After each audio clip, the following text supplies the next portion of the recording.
The Haunted Mansion on Gamecube is a lot better than it has any right to be.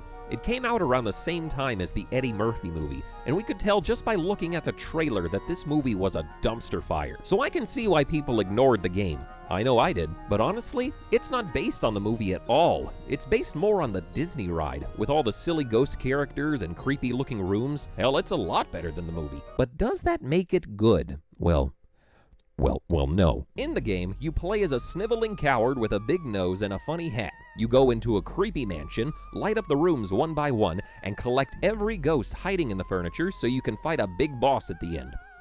Wait a minute.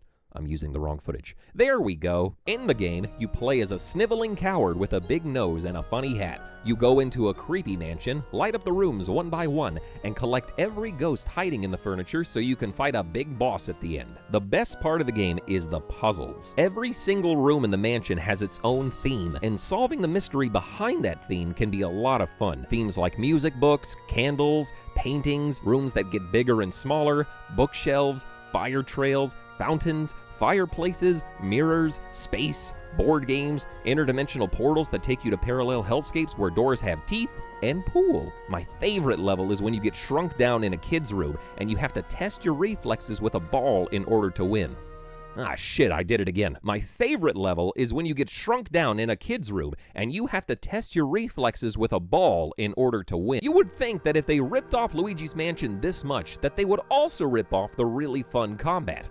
They do not. Your weapon is a lantern that shoots unlimited lasers. I don't know how you make that boring, but they did. There is no rapid fire button, so you just got to keep slamming on the R button until the enemy disappears. Or you can charge up your lantern for a stronger attack that hits more enemies. Either way, it doesn't matter, because most enemies are faster than you, and they'll end up hurting you before you can kill them off. And that's a pain in the ass, because health packs are limited in this game. Health packs are also bottles of alcohol in this children's game, which is very funny. But once you find them all, that's it. They're not coming back. Fuck you. Now, Resident Evil had limited health packs too, but at least you can carry them with you and use them whenever you want. And the weapons are better too, but not in this game. You just use health packs the second you walk over them. The worst level is the Mausoleum. You don't have to kill the enemies, you just need to survive until the timer runs out. Sounds easy enough, until you realize that you can't really dodge out of the way of most enemies. The ghosts can lock onto you. And if they miss you on the first pass, they sure as hell won't miss you the second time. The giant spiders latch onto you and slowly pull you in. The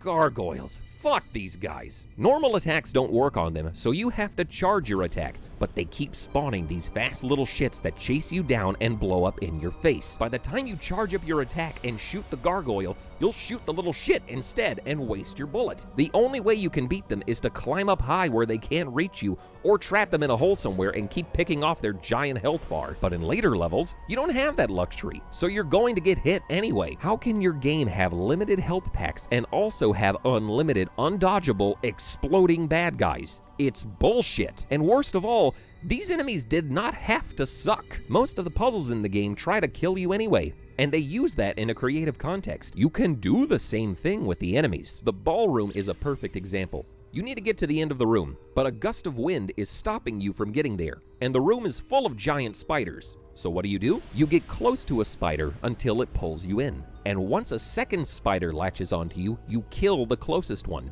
And you just keep repeating that until you get all the way to the end. What a great way to use enemies to solve a puzzle. They could have made the whole game like this, but instead we get this monotonous garbage combat. I have no desire to play this game again, but I can't really say it's bad. Maybe it's because I know how bad it could have been. So if you really like the ride and you really like puzzles and you're not bothered by the combat that I showed you, then you're more than welcome to give it a shot. Unlike the movie, there is a lot of creativity here, like a fortune teller that helps you through the mansion. God damn it. Cowbell. I think we need more cowbell. Can't we just get a bit more cowbell?